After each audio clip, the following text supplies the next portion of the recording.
And good morning or good evening, everyone. And today we're going to cover mastering ASP.NET GridView. And the ASP.NET GridView gives you three major ways to filter your data. Now, filtering data is great for your end users because it really allows you to not have to display everything and then allow them the option and the power to filter and get at the data that they just care about. So we try to give you a wide variety of options. So today I'm going to cover quickly those three options that are built in, that are really easy to leverage. And then I'm going to show you a filtering approach that we have available in one of our other products called the Pivot Grid that we can enable in the ASP.NET GridView. So let's just get started with the current filtering options in the ASP.NET GridView. Now, you may already be familiar, but we have what's called the filter row. Now, this is very easy to enable. It's one checkbox item that says enable filtering in the ASP.NET GridView. And what it does is when you enable the filter row, it displays this row right underneath the column headers where the end users can just start typing free-form text. And if it matches any of the items within that column, then automatically those rows are filtered out. So say, for example, I wanted to only find chai. So what it'll do is within a couple of seconds, the callback will kick in, and then it will filter the data. Now, what's fantastic about this, it's very easy to enable. You just set this show filter row property to true, and you get all these editors automatically in the filter row displayed, and the functionality is all built in. So when I hit clear, it clears out.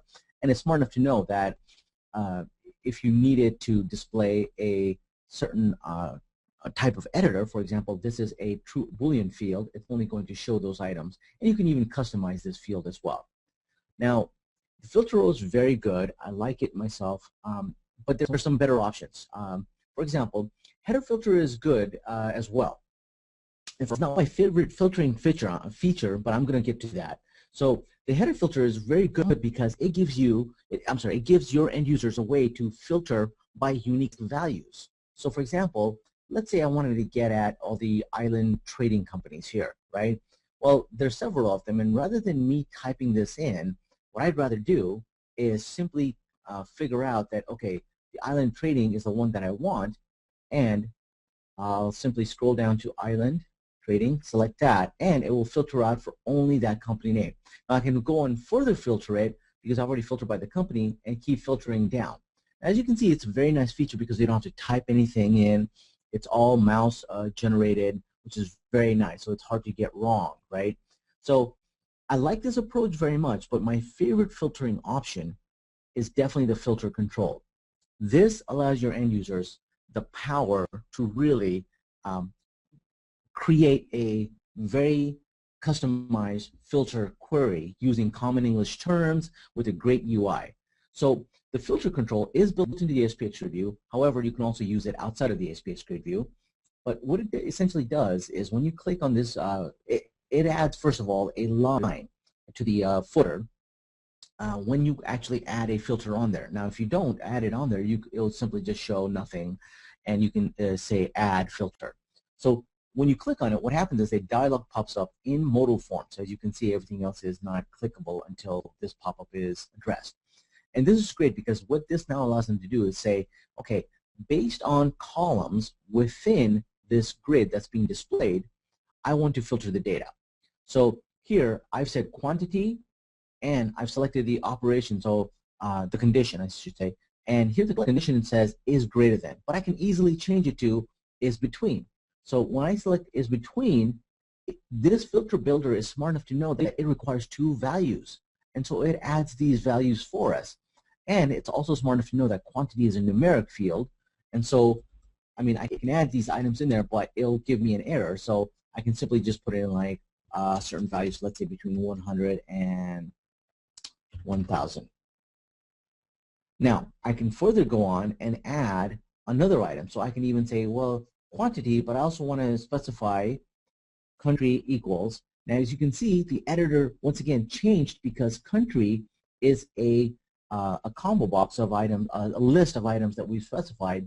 So it's smart enough to know that it's only going to display certain countries. So here, I'm only going to select USA or UK since those are the only two countries available to me. So now when I click OK, the callback is generated and it's filtered out, as well as letting our end users know that this filter is the one that's being generated. Now, as you can see, this is very much like what you might see in Excel. So your end users are most likely going to be familiar with this. And what's great about this is you can add several of these filters so they can check them on and off between them, and the grid will automatically update. So that is a fantastic feature, and I really like it. However, we have this thing called the ASPX Pivot Grid. Now, the Pivot Grid has a really great functionality because it allows your end users to slice data in a different way. Because it allows pivoting, which the ASPX GridView doesn't really do. It's more two-dimensional. It can show data in a number of different ways. So, for example, let's say I wanted to, here we're looking at a customer report, and what it allows us to do is we still have the columns and rows, but as you can see, we've got much stronger options for summaries, we've got options for grouping, and it tells a different story. So for example, here, I can tell for a particular customer how much product amount that I sold per quarter as well as per year, right? So this would be a little bit more difficult to do in the ASPX GridView because it's not really set up to work with this type of data. But if you wanted to use it, if you wanted to display this type of data, I would recommend the Pivot Grid. Now the Pivot Grid has, as I mentioned, a lot of options, and filtering is very good in it. And one of the things it does is, when I click on this little filter icon here, you can see what happens is I get not just a single choice, as in like select one of the items, I can select multiple items. So when I select 1995 or deselect it, I'll only get 1994 and 1996. When I click OK, it's going to filter out just 1995 and show me 1994 and 1996. Now, as you can see, there's no option like that in the ASPX GridView. The closest thing in the ASPX GridView is the header filter, which only lets you select a single item at a time. So a couple of astute customers asked this question and said, hey, that's a great feature. How can I add checkboxes and get the capability to do this to the ASPX GridView? So the good news is the ASPX GridView is very flexible. And today I'm going to show you a solution. It involves a little bit client-side, it involves a little bit server-side, but as you can see, while it's not as simple, it's not very difficult either, because it leverages a lot of the ASPX GridView's built-in functionalities for client-side events and server-side callbacks and so forth. So it may seem a little bit daunting at first, but as you'll see by the end of it, it's very easy to do. And I will show you that you can play with it right now after this webinar, because we have a Code Central example for this. So let's get started, and I can show you how to add this filter functionality with checkboxes to the header, to a header style filter for the ASPX GridView. All right. Now, I mentioned that there is a Code Central example for this that you can play with. So I'm going to show you the end result first so you know what we're building here. Now, as you can see, this is a straightforward ASPX GridView bound to the categories table in the Northwind database. And here, if I click on this little purple button here, by the way, this choice of image is completely up to you. As you can see, what popped up is our pop-up control with checkboxes of the individual items in this table. So now I can deselect certain items, click OK, and it'll filter out, and it'll work exactly the same way as the ASPX Pivot Grid. So this is a great way to add extra functionality to your Pivot Grid, or if it's something that you find your end users may prefer, it's another filtering option you can add to this ASPX GridView. So let's get started. Now, I always like to start with a basic ASPX GridView. I'm sorry, a basic web project. So that's what I'm going to do. I'm going to just start a Visual Studio. I don't have anything prepared, so that way you can follow along. And as I mentioned, it's going to be very similar to this. You know, one of the reasons I want to show this is because it uses several of our controls, several of our approaches, and it's also a good way to learn our thought processes. So this sample actually was made by one of our very smart support dev engineers named Mike, and he's done a great job because the first iteration of this was good, and then he went and improved it, by adding some small little elements to increase usage and performance and all that good stuff. So let's get started. I'm going to start with a new project. And I'm just going to select an ASP.NET Empty web application. It's a simple web forms application. It's on .NET 4, and I'll call it something like Pivot Grid. I usually use ASP GridView as a shorthand like this. Pivot Grid like filter. You can call it anything you want. Now, this is just an empty web application, so the first thing I want to do is add a web forms page, and I'm going to just call it default. So here, let's select web form and call it default.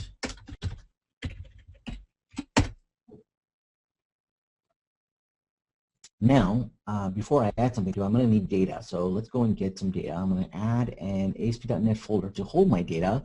I'll just call it app data.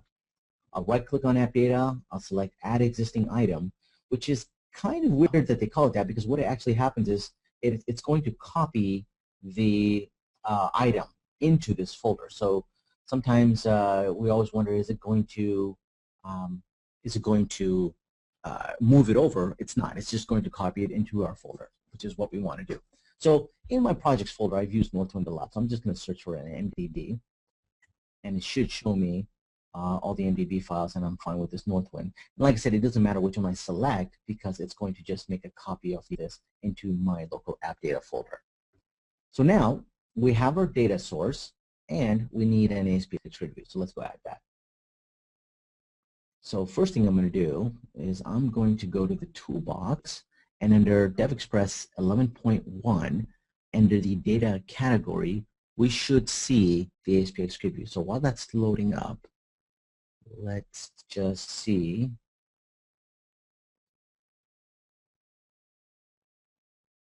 All right. So while that's loading up, I'll quickly mention that this is a Code Central example, and I'll show a little bit towards the end how we can get at this and open it right away into Visual Studio. Okay, so Visual Studio is loading up all the items in the Server Explorer. The good thing about Visual Studio is they've improved performance on it by not having to preload certain items. So when you do go to something like this toolbox, it may be a little bit slow for you as well. So essentially what it's doing is it's going and looking at all the assemblies that are registered for it, and then it's going to generate that view for us. So let's just give it a minute here.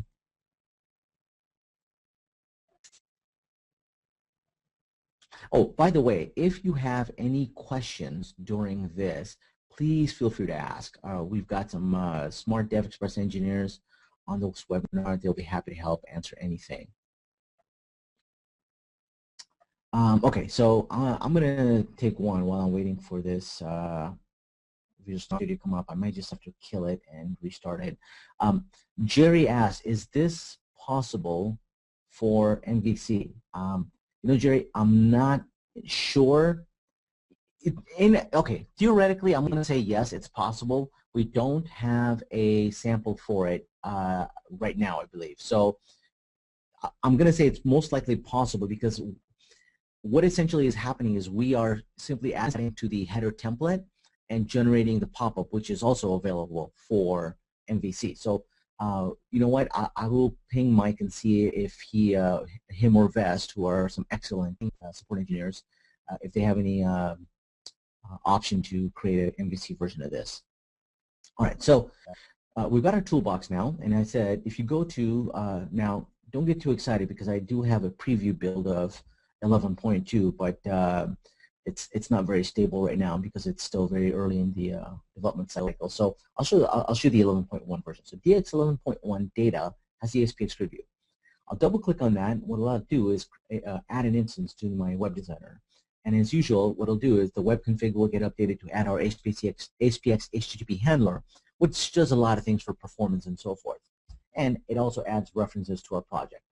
All right, so now we're pretty much ready to go. I'll use the smart tag. Now I can add a data source through the toolbox, but I'm just going to use the smart tag and select choose data source, new data source, and add an access data source 2.2R Northwind data file.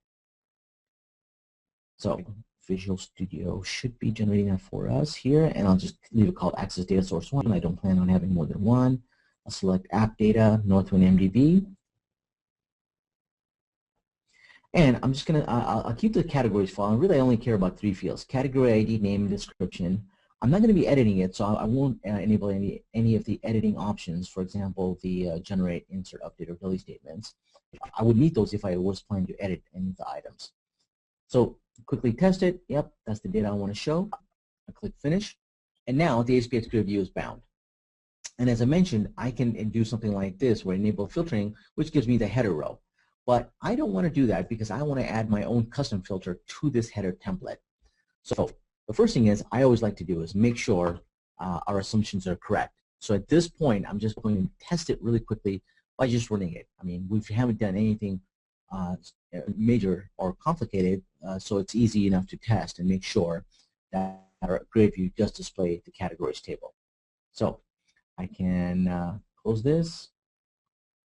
Now, it did leave one item which I don't want, which is this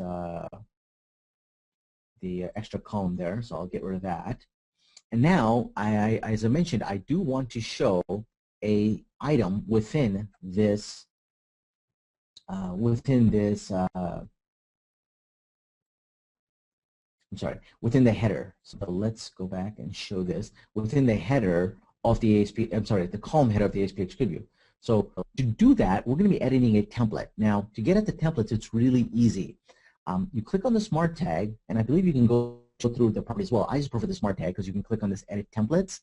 And if you were right away, you're going to see the header template. Now, because the Visual Studio defaults to the first template, but if you actually look at it, this is the header template for only the column of the category ID. I want the general header template. So I'm going to click Header here, which is the general overall header template. And I'm just going to put some text in it because at this point, what I want to show is that this actually affects all the headers, right? So if I just put in some text in there, for example, one of the header templates, it's going to apply for all of them, which is not what I want. So what I'm going to do is I'm going to go back to the source here and modify this. So let's say first, what I want to do is get the column header name. And to do that, I can simply, what I'm going to do is add it into a div because I'm going to have 2 items. If you remember, we have the category name, the field name as the column header, as well as this icon. So to separate them left and right, I'm going to actually use a couple of divs. So the first div, I'm going to style it right in line just because there's not really much to it. It only has one attribute, and that's to float it to the left. And this will be the field name.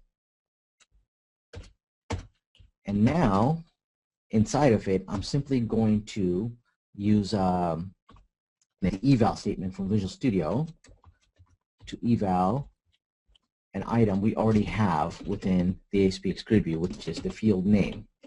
So now, Visual Studio will give us the field name. So let's take a look at this, because I believe the designer in Visual Studio 2010 has improved. So yes, as you can see, we've got a column in the spec. Now normally, this is actually at this point exactly the same as what we already have without the template.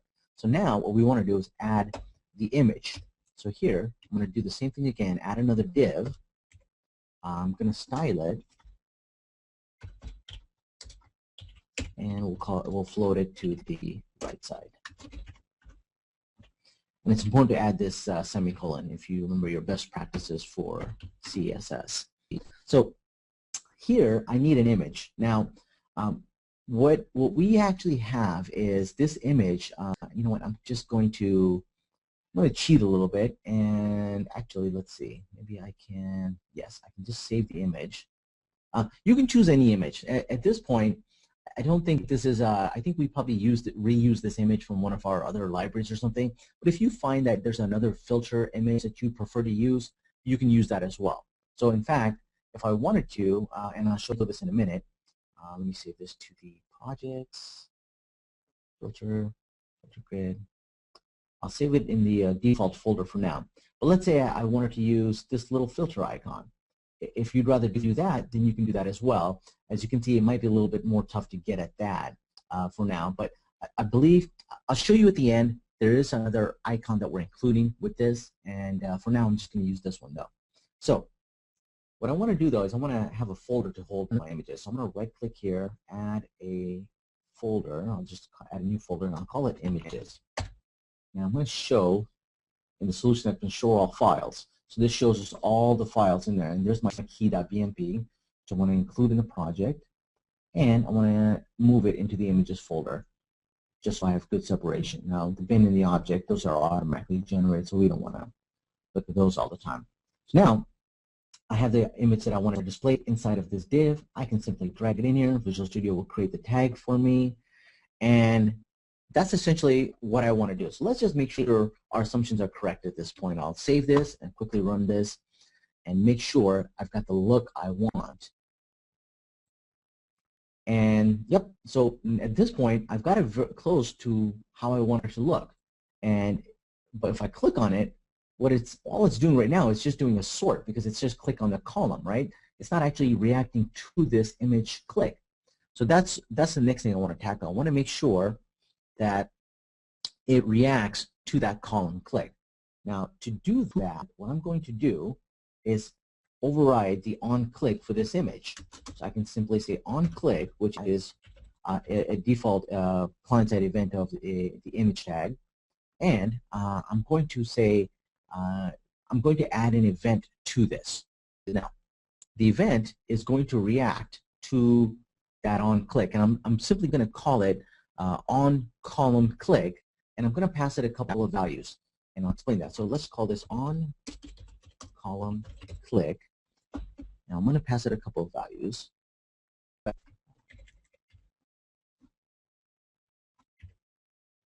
Now, so the first thing I want to do is I want to pass it this. Now this refers to the element. Now the element is obviously important, because what we're going to do is we're going to be displaying a pop-up near this element. So JavaScript needs to know where to display in relation to certain things. So it's going to be important to know what we're clicked on, and to do that we're going to pass it this, which refers to this image. And then I want to pass it the actual field. So I want to pass it this, so I know what I need to filter by. So those are the two things that we have to filter by. So we can easily add those in here. So to do this, I'll add this within the quotes, and now Visual Studio will evaluate that and pass it as a field name. So now we have wired up this item. Now this on column click doesn't actually exist yet, so let's go ahead and do that.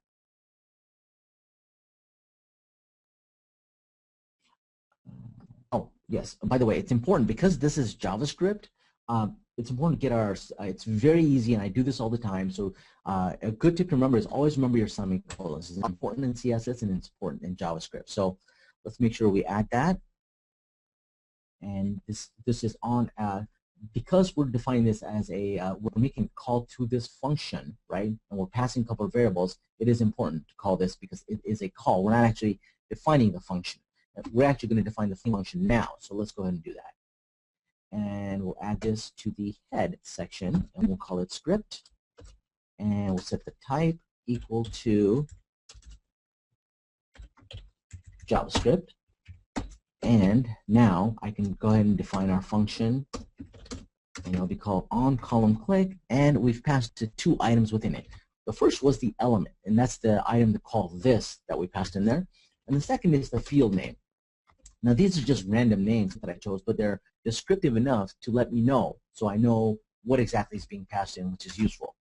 Now, it's important. Now, I learned this lesson last week, and Julian, our JavaScript expert and our CTO, showed me that, you know, a lot of times you might be tempted to put this down there, and what you'll find is if you do this and you close it off, Visual Studio puts it back up there. And that's important because that's actually correct, because in JavaScript, if you were to put that on the wrong line, it could be an issue because it wouldn't actually be a function, it would be something else. So if you're interested in learning about that, I can email me later and I'll show you the nice blog post Julian has written about all those special cases in JavaScript where spaces matter. So here, I've got those two items, the element and field name. So what I want to do is I'm going to, in here, filter, or I'm going to get the unique items for the pop-up. Now, that doesn't tell us much, right?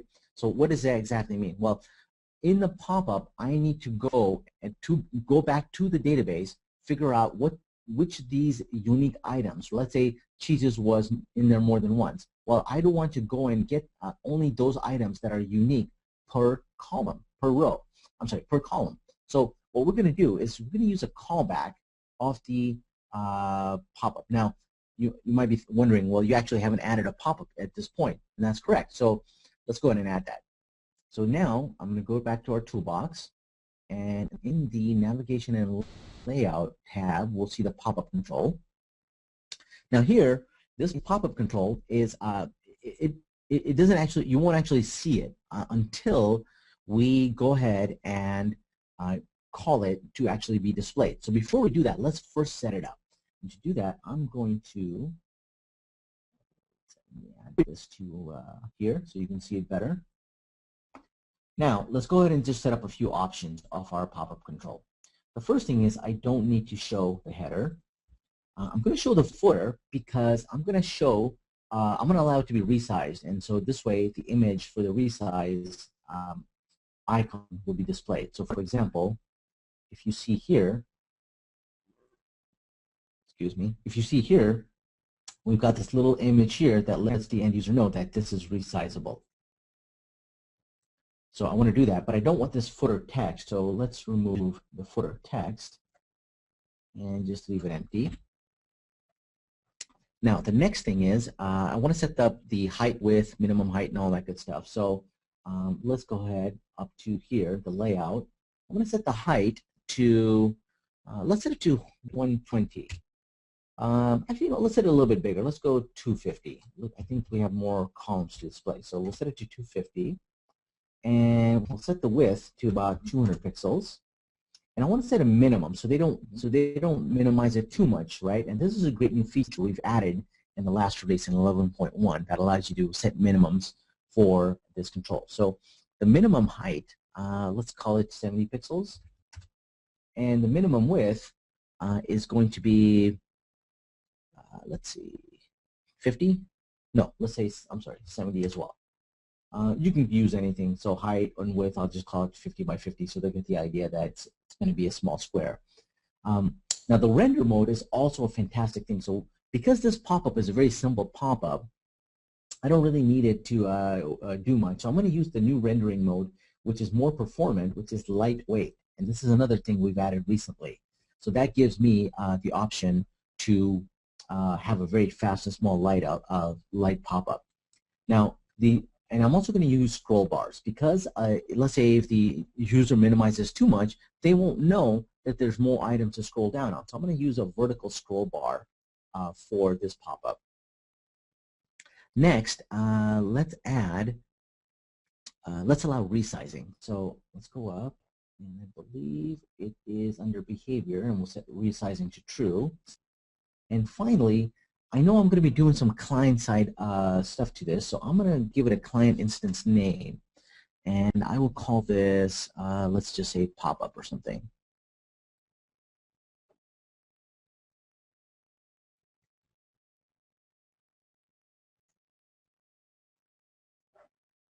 So let's call it pop-up.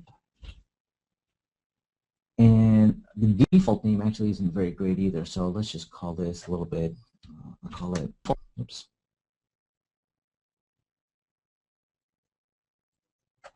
I'll call it pop-up control.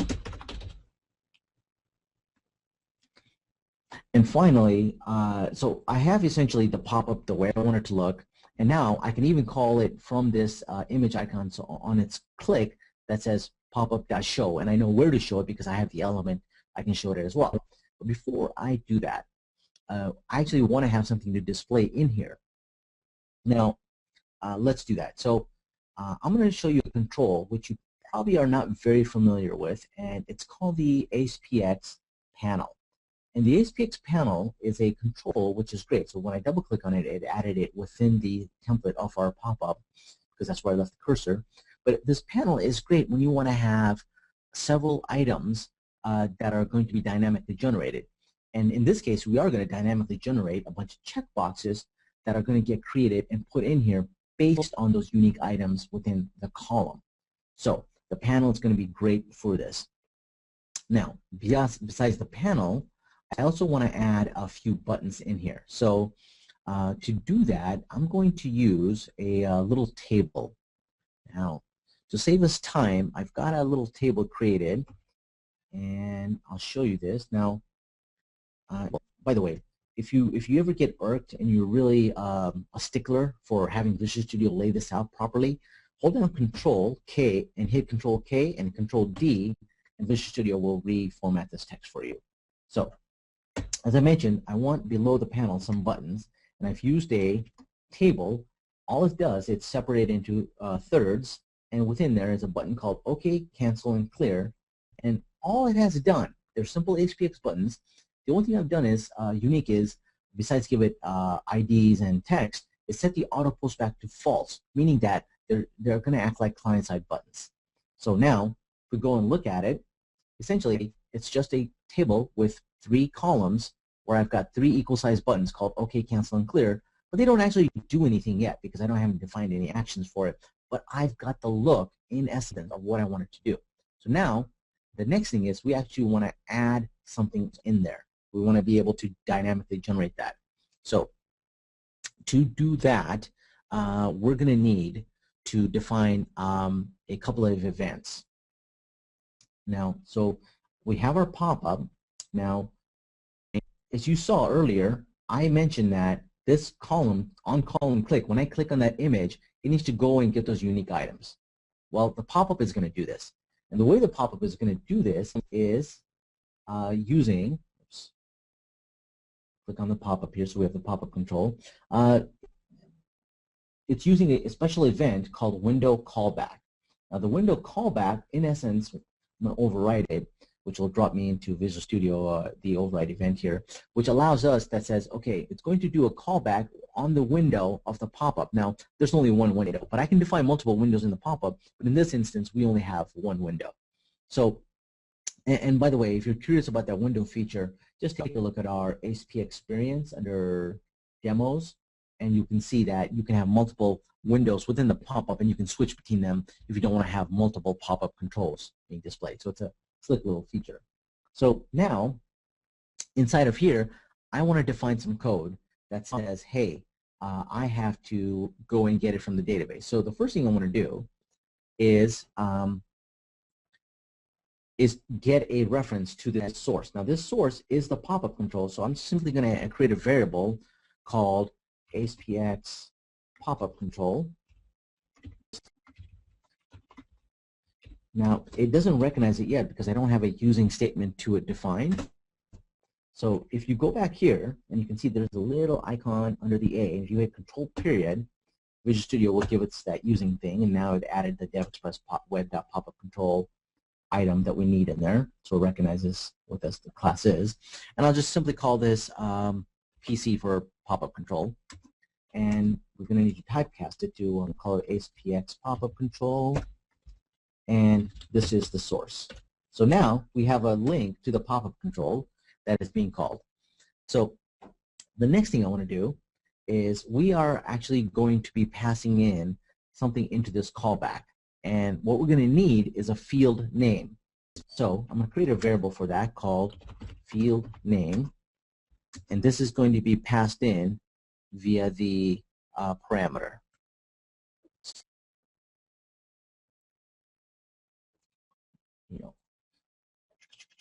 Okay, so I don't want to run too long on this, so I'm going to show you exactly what I'm talking about. So let's take a look at it. So here's the pop-up control code that I was talking about, right? It's doing a couple of slick things, so let me walk you through it rather than typing the whole thing through. So as I mentioned, this pop-up control, the first thing it does is just grab a link to the source, right?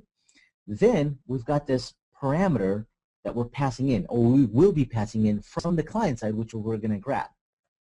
And so let's do that. So for this instance, let's just make sure those references are correct. So one of the things is, let me go and rename this to data source. I'm going to rename the grid view to grid view. Okay, so let's go back to our column click, and here, when we click on the column, we're actually going to call popup dot perform callback. And what this is going to allow us to do is pass in that item called field name, which we're passing in from the column, which, as you can remember, is one of the items of the evaluation, right? So now we simply say field name and close it. So when we click on that image in the column, the pop-up is going to do a callback, and in the callback it does this here. And what it's essentially doing is saying, hey, I have a pop-up control, and I'm passing it a parameter, and I'm going to get the column from the grid view and use it to create a query to get the distinct values from our backend here. So now, let me add a reference to this, system data, and the checkbox control period is editors. And so this checkbox panel and is row visible, I'm going to explain those in just a second. This checkbox panel simply refers to the ASPX panel that we added here. So I'm going to give it the checkbox panel name so it recognizes it. And now, the is row visible is a function that we're going to need, and I'll simply define that. And what is row visible does, let me add that, I'll show it to you. It allows us to see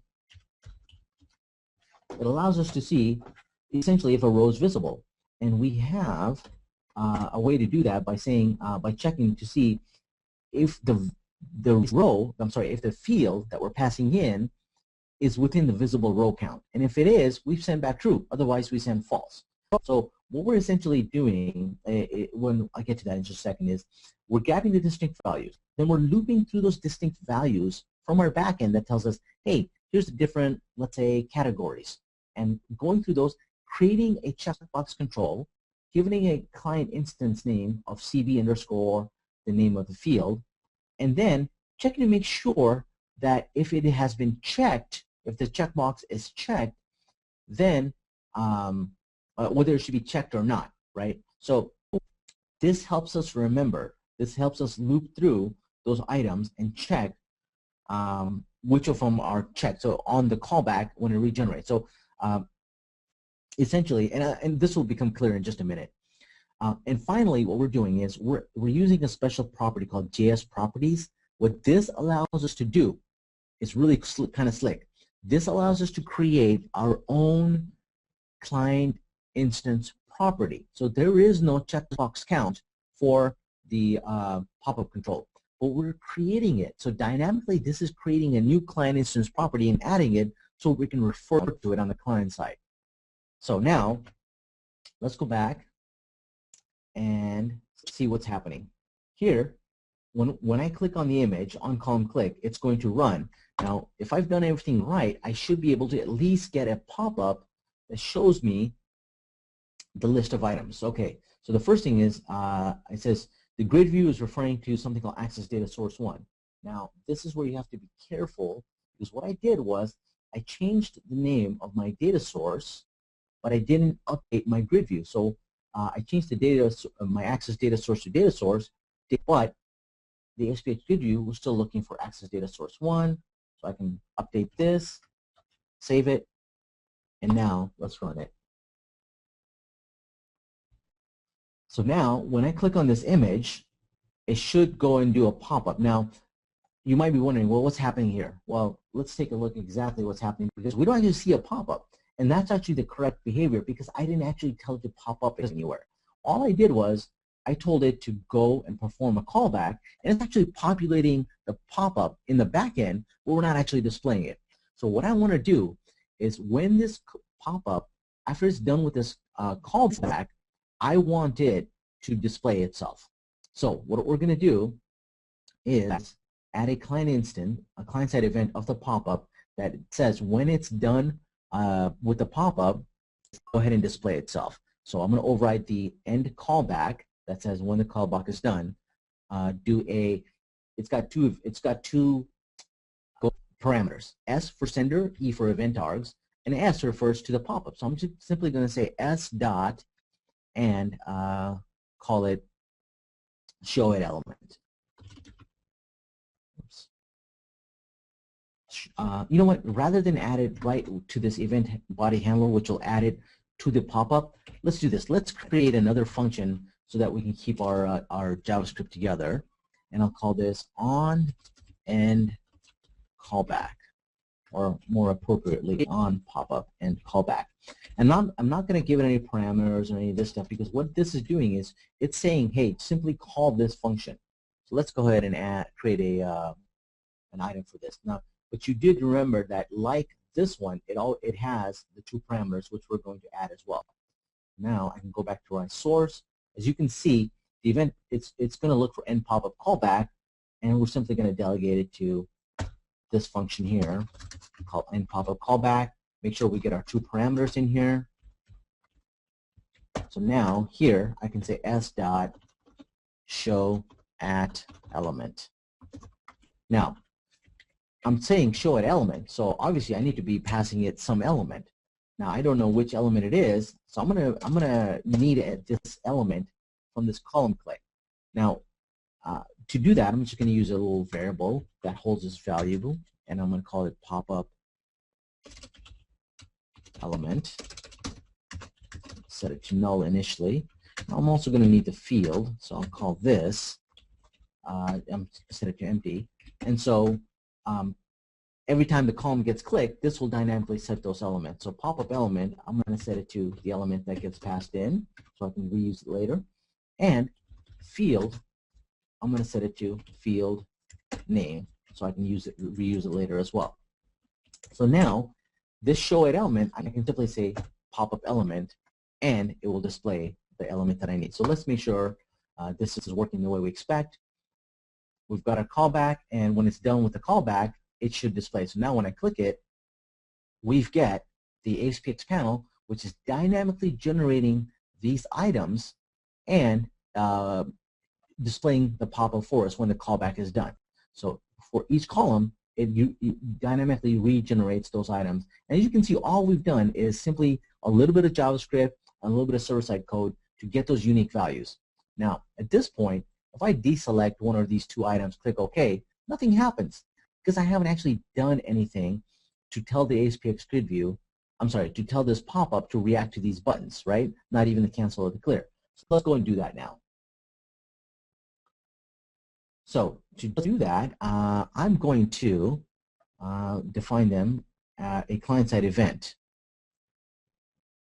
So for the cancel, it's simply going to say, on click, it's simply just going to say, hey, pop-up, hide yourself, because you got nothing to do. So the pop-up is just going to be gone. And on cancel, I'll come back to that. I meant to set that for the cancel, not OK button. So let's set it for the cancel. Click pop-up.hide. And I'm going to do a similar thing for clear, but I'll get to that in a minute. So for the OK button, we don't want it to actually hide. We actually want it to do something else, which is to filter the grid. So I want it to hide, but only after it filters the grid.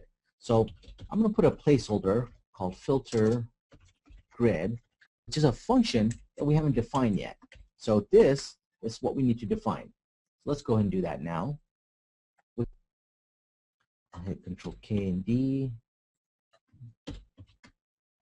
And now let's go define our filter grid function.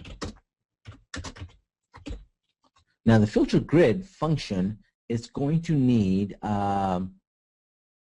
it's going to need a couple of things, but luckily we don't actually have to pass them in. So the filter grid now, because we've already set up this variable called field, we can easily refer to it. So the filter grid, we can simply define it, and what it's going to do is we want to loop through those items in the checkbox and generate a filter string. So to save us some time, I'm simply going to use the code, but I'll explain it. So here we've got a variable called filter string. What it does, it grabs the first field name, not the first field name, the field name of the column we're working on, and then we're adding the items that we want to filter by using a separator, the pipe operator as a separator. So to get those items, those checkboxes, we loop through those checkbox items. Now, if you remember, we give them a special client instance name. Each checkbox has a special client instance name called CV underscore, and we can refer to it.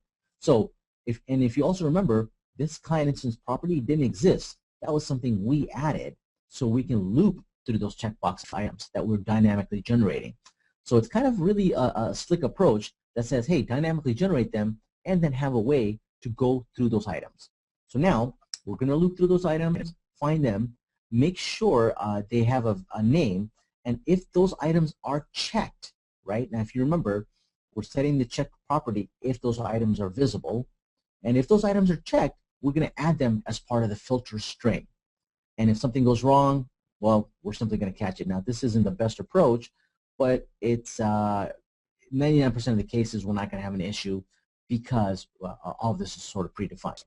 So now this filter grid generates a filter string for us, and if you're curious, you know what, let's just see what kind of filter string it actually generates. So let's do filter string just so I can show you what it actually does.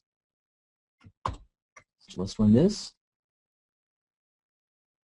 So now I'm going to click category name, and I'm going to remove everything but, let's say, beverages. Now when I click OK, what it shows me is here's the category name.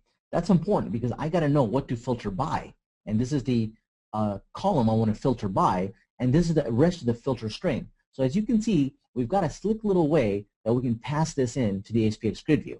So that's the next thing we want to do. So now we don't actually have to display this, but we want to pass this in and tell the grid. Now if you remember, we give the grid a client instance name of grid. Well, let's make sure I did. ASPX GridView has a, does it have a client instance name? No, it doesn't. So let's add that. Client instance name is equal to grid,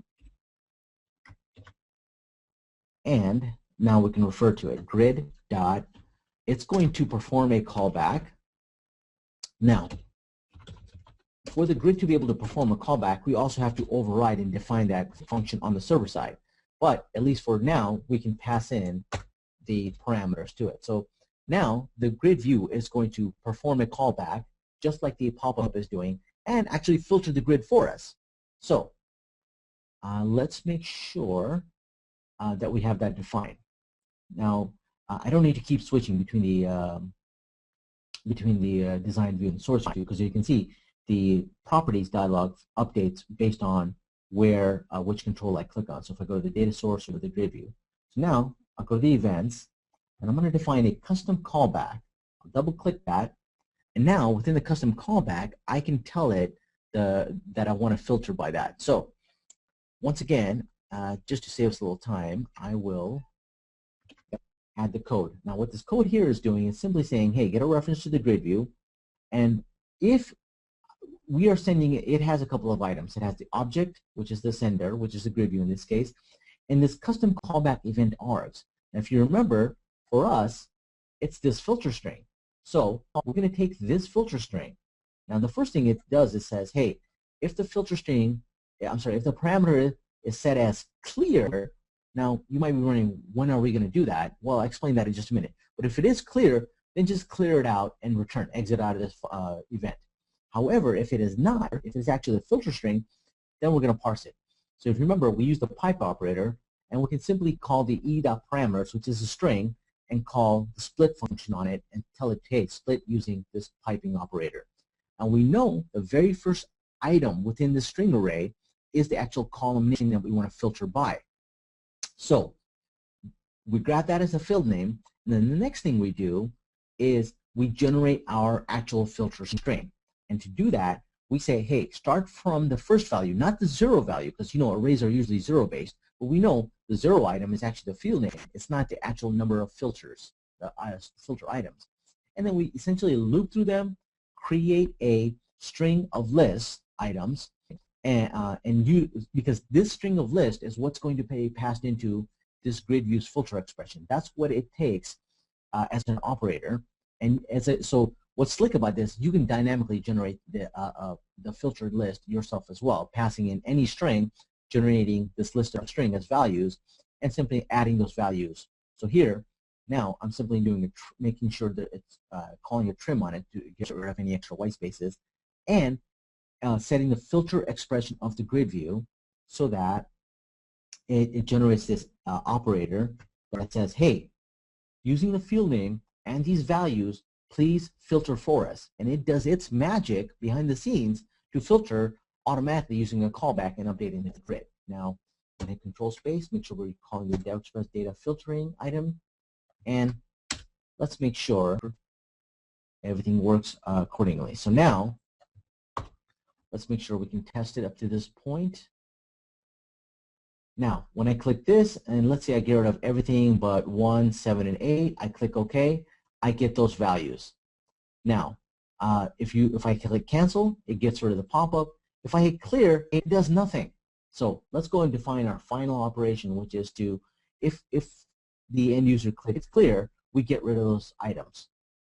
Now, if you remember, we have this option in here that says if the parameter is called clear. So we can simply add a little client-side event to our, in fact, here, let me just show you how to do that to the source code as well. All it needs is you can define a client-side event. It says client-side events, click, and it's a function that has a sender and event args. And here we can simply say perform a callback, pass it the parameter called clear, and then hide the pop-up. So to do that, I'll add it to a new line. And I know we're running a little long, all done, so let's do this. Perform callback, set this to clear, make sure we pass the right parameter, and let's hide our pop-up. And close the function, set that, and close off the client-side event. So now, this perform callback, it's simply passing the word clear, and we have to be exact because this is JavaScript, and it's going to look for the exact term on this end, and if it is, it's going to clear the filter expression. It's going to say don't add any values, and if there are any values on it, just clear it out, set it to string.empty, and return out. So let's make sure this is working the way we expect. So I control F5, run it. So now I will filter by, let's just say, these top 3 items. And what's great is it seems to remember on each column what we filtered by. So now if I hit clear, it clears out those filtered values and gives us those items. So I want to show one last thing. Now if you have any questions about this, please feel free to ask. Okay?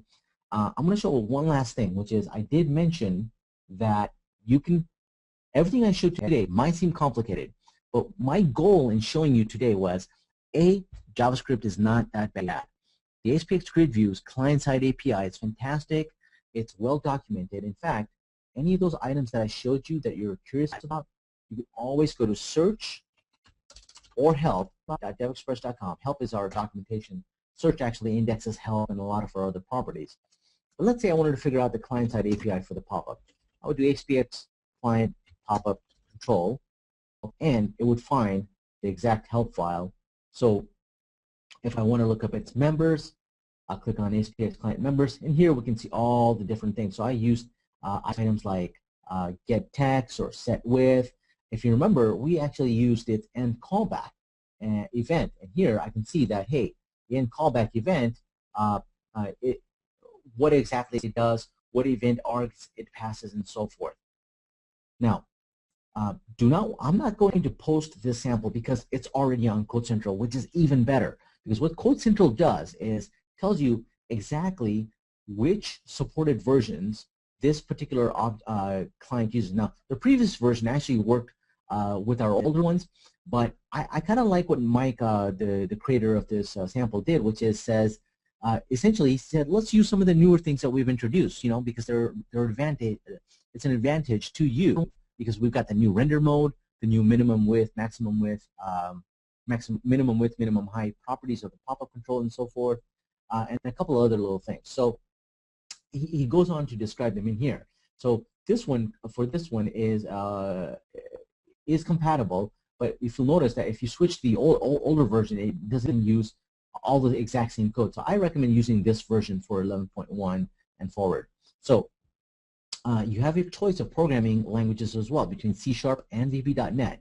So and if you click this, I'll explain these 4 buttons. The start and stop tracking. This will tell you that if you logged in, I'm not logged in, but if you're logged in, it will tell you that, here, let me just go ahead and log in.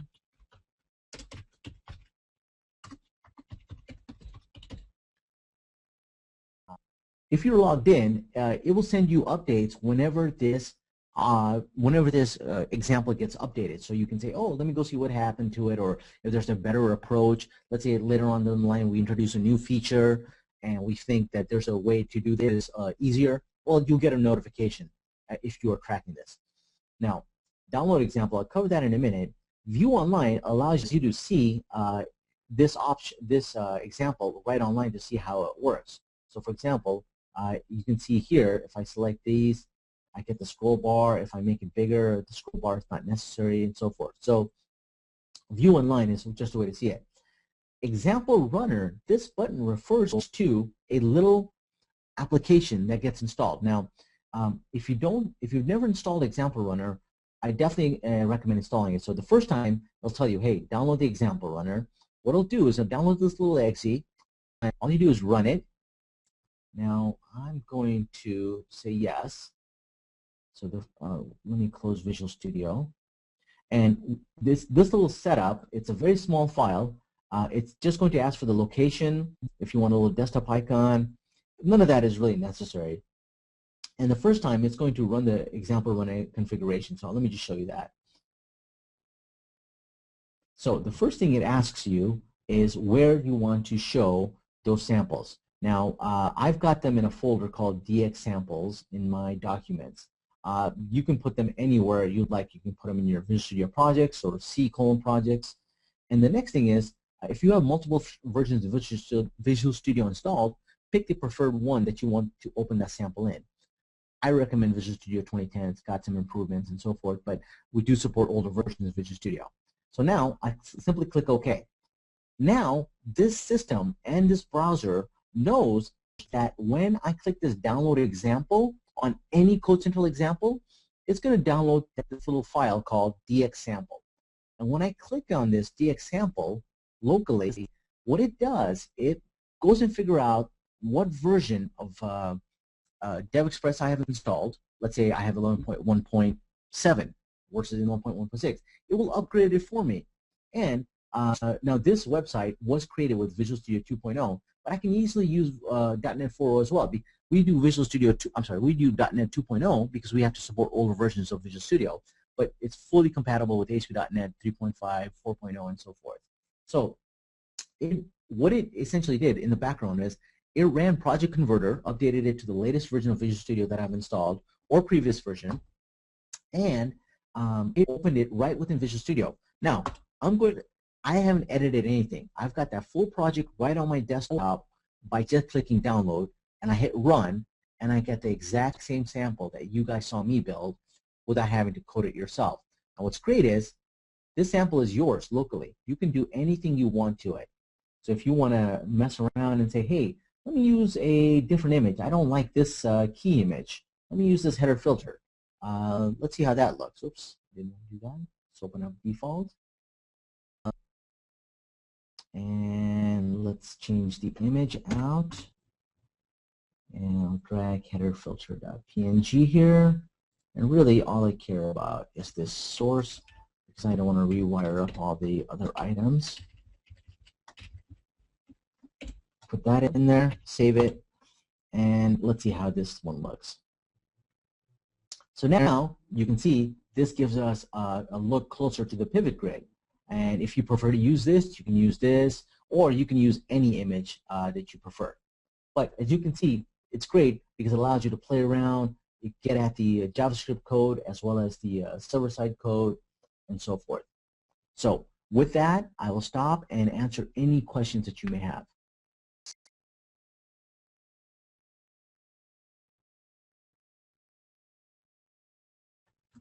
Hey, Mehul, I think the guys, Mike and Bess, have been answering a lot of these questions behind the scenes. I don't know if you can see that.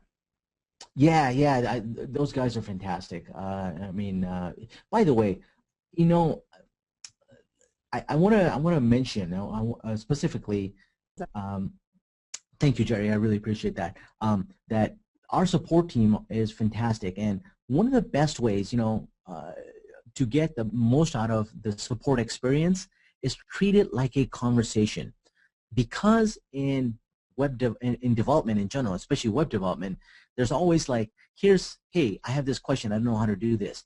It's never here's the answer, because usually you may require more information or a better explanation, or support might. So I always say treat it like a conversation, and you'll find that both you and support will be able to get that answer much quicker. Because a lot of times if we just say, hey, here's my question, what's the answer? That's not always the best way to get at it. In fact, this is one of the sort of driving principles behind Stack Overflow, right? A lot of times what they've done is they figured out that, yes, we have questions, right? But the best way to figure out what the answer is not necessarily direct, right? So, for example, somebody might say, hey, here's my question. And what you can do is something like, oh, hey, did you mean to say this? So somebody can leave a question, or if you have enough reputation, you can improve the question. And we really like sort of this model, and we're thinking about our ways to sort of how we can incorporate those things in the future versions of our websites and so forth. So right now, I would say though it's not necessary, because if you go to our support center, it's really fantastic. A lot of this is already built in. You have the option. If you let's go to devexpress.com/support, you can see that you can click on an issue now. Anybody can if an issue is not private, anybody can comment on it. Because what it does, it links to our forums. So for example, let's say Q995. I'm just going to pick a random number. I don't even know if this is a real issue or not. Okay, so it's not a real issue, but you get the idea. So let's just say issue. This will probably bring up something. Okay, so for example here, this issue is open. You can see there's some samples on it and so forth. And if you wanted to, you can click Start Discussion and talk, because this issue is really between Raul and support. But let's say you wanted to have a little bit more discussion on it or so forth with Raul or even support. Now, I recommend if it's a new issue, start a new ticket.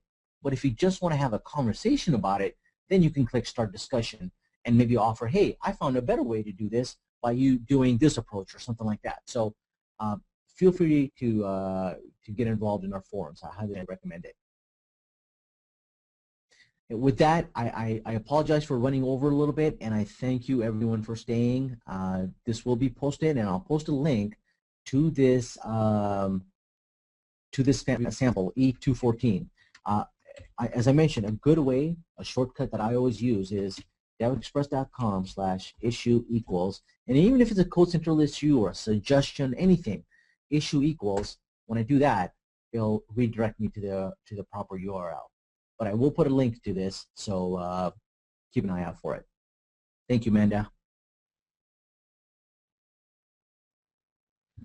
Awesome. Thanks, Mehul. All right, everybody. We have a whole line of webinars that are currently posted throughout October. We have amazing guest presenters and, of course, DevExpress product training. So check them out and register at devexpress.com/webinars. A quick peek into next week, Wednesday at noon Pacific Standard Time, Code Rush Feature Workshop. Join Mark Miller and Roy Becker as they build a new feature live right before your eyes using Code Rush and the DX Core. And then Thursday, August 18th, XPO Profiler will demonstrate several practical scenarios of using XPO Profiler to detect problems in your XPO applications.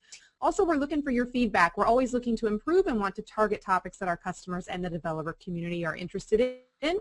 If you have feedback or suggestions on topics you'd like to see, please email me at webinars@devexpress.com. Those emails come directly to me, and I'd love to hear from you. All right, if you missed anything from this webinar or you want to review any previous webinars or check out hundreds of online product tutorials, visit us on the DevExpress channel at tv.devexpress.com. Again, thanks so much to Mehul. Thank you all for joining us, and thanks for choosing DevExpress.